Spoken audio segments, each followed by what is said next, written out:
Jason with the All Things Open team. We're here with Hamantika. We're going to talk about Hacktoberfest, front-end development, and much more. Welcome to the We Love Open Source Studio. Please introduce yourself to the All Things Open community. Yeah, thanks, Jason. And hi, everybody. This is Hamantika Mitra. I work as a developer advocate at DigitalOcean, and I'm also a Microsoft MVP for web development. Like Jason was mentioning, I work a lot with front-end and AI, and I build a lot of silly projects, mostly vibe coding, all of them. And I love traveling. I'm a sucker for sunsets, like we were talking a few minutes before. And I also love food. I love gardening. So there's more about me, but since my main name is also unique, you can also find using my name on almost all social media handles. So yeah, that's a bit about me, and I'm very excited to be here. Love it. Great introduction. We're so happy to have you here at All Things Open. What excites you about new contributors and maintainers? Oh, so I was a contributor once and then I became a maintainer. So I'll just go from my perspective. So when I was a new contributor and I was just excited to be in this field of open source, and even though I was just starting with the ABCs of open source, but the maintainers out there, they were so helpful and they didn't treat me as like a newbie. They're like, oh, we're here to teach you. And that's how I started bit by bit with making rookie mistakes with all the Git commands.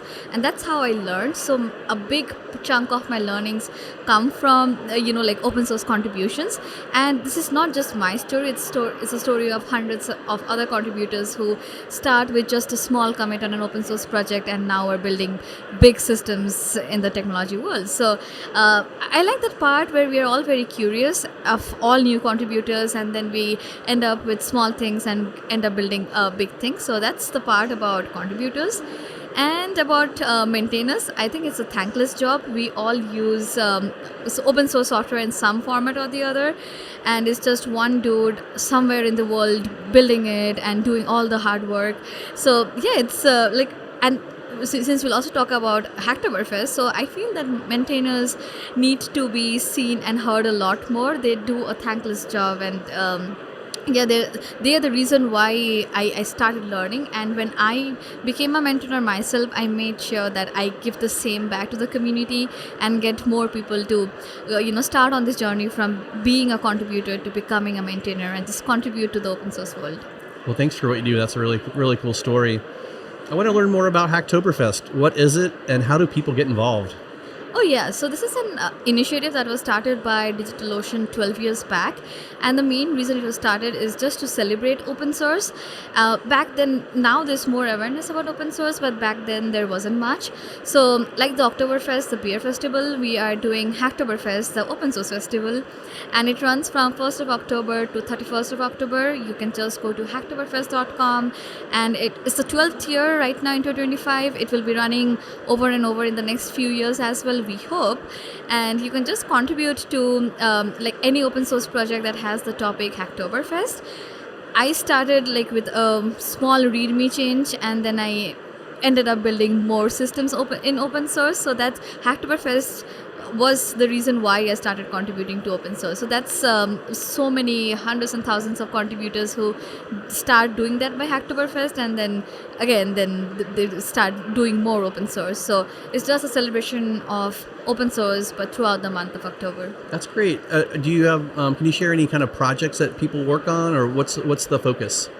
So there are multiple projects. Any maintainer, they can devoid of the tech stack, anybody can add the topic Hacktoberfest. They can add their issues, and over the last few years we are also encouraging a lot of non-coders to participate. So if there are designers, if there are content creators, if there are documentation engineers who wants to contribute, they can also contribute to those aspects of open source. So any open source project that needs help can just sign up and add the tag, and they'll get the contributors. I think that's great. What a great way to celebrate developers and maintainers and get new people involved. Yeah. I want to see what's exciting about the intersection of front-end dev and AI. Well, I know this is controversial in the sense that there's a lot of people on X or any other social media saying the front-end development is dead, but because other AI tools can do that. But as somebody who does both, I know that front-end development and AI, it's going to just coexist. Nothing is going to end. It's just going to become even more fun as we see it, and we'll be building more beautiful, let's say more beautiful websites, and with AI we'll be building more beautiful beautiful or let's say complex or good solutions. So I see both of them coexisting. Like a lot of applications that I use today, which would previously take me let's say 2 months or so, now I can now just have a design in mind. I can just send it to the AI or the LLM of my choice, and I can tell it that, hey, help me build the skeletal structure, and I just get started in just a few minutes. So I think that's the beauty of how I use my existing knowledge of front end and of systems and accessibility and so many other things,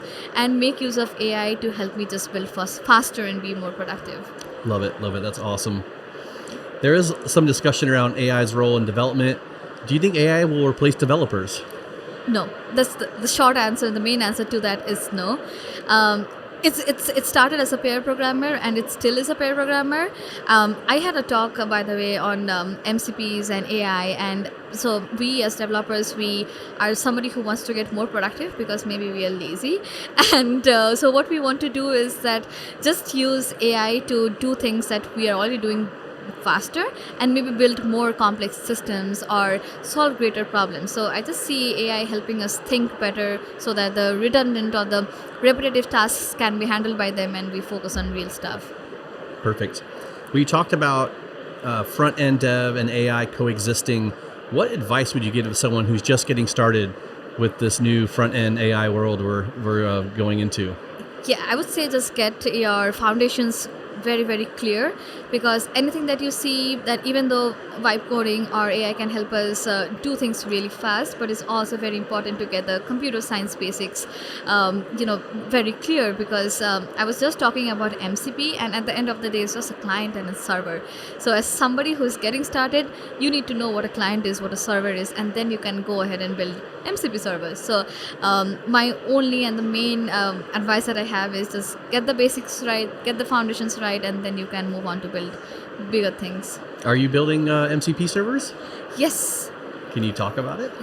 Okay, so we already have an MCP server, and also I just got very new, I just started learning about MCP servers. So I work at a company called DigitalOcean, and we already have MCP servers.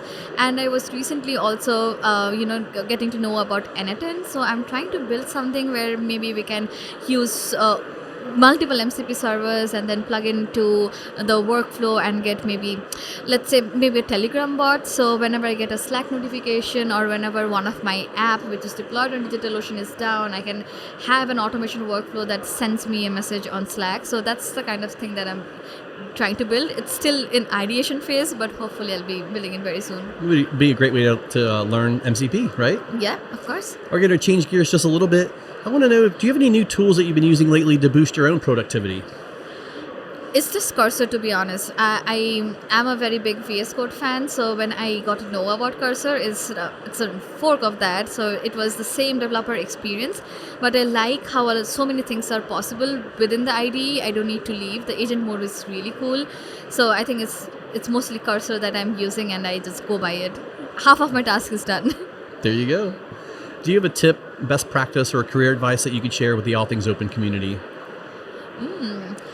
Yeah, so I'd say that other than getting your hard skills right, it's also very important to network, to build some friends, and just communicate with people, network with people, have some friends, be it online or offline. So for All Things Open, this is a very funny story to share, that I met friends who I knew online for almost 5 years, and we were meeting in person for the first time, and we collaborated to do a meetup which went very well. So this is something that I tell everybody: just be online. If you cannot meet folks offline, talk to people, network, and you end up making good friends, and in the future you might do some really cool stuff together. Great advice. Love it. All right, Hamantika, are you ready for the Hot Fix Minute? Okay, let's do it. All right, here we go. Just whatever's top of mind. Okay. Linux, Mac, or Windows? Mac. Books, movies, or podcasts? Books. Pizza, salad, or tacos? Tacos. Rock, country, or hip hop? Country. Star Wars, Star Trek, or stargazing? Stargazing. Look at that beautiful sunset. Yeah. Android or iPhone? iPhone. ChatGPT, Claude, or Gemini? Claude. Or Cursor? You said Cursor Yeah. earlier. I know it wasn't my choices. Sorry. All right. And the future of AI will be helper bots, or a robot takeover? Oh, I think it's helper bots. All right, you survived the hot fix minute. Thank you so much for your Thank time today. I you. really appreciate it. Yeah, thanks a lot. Thank you.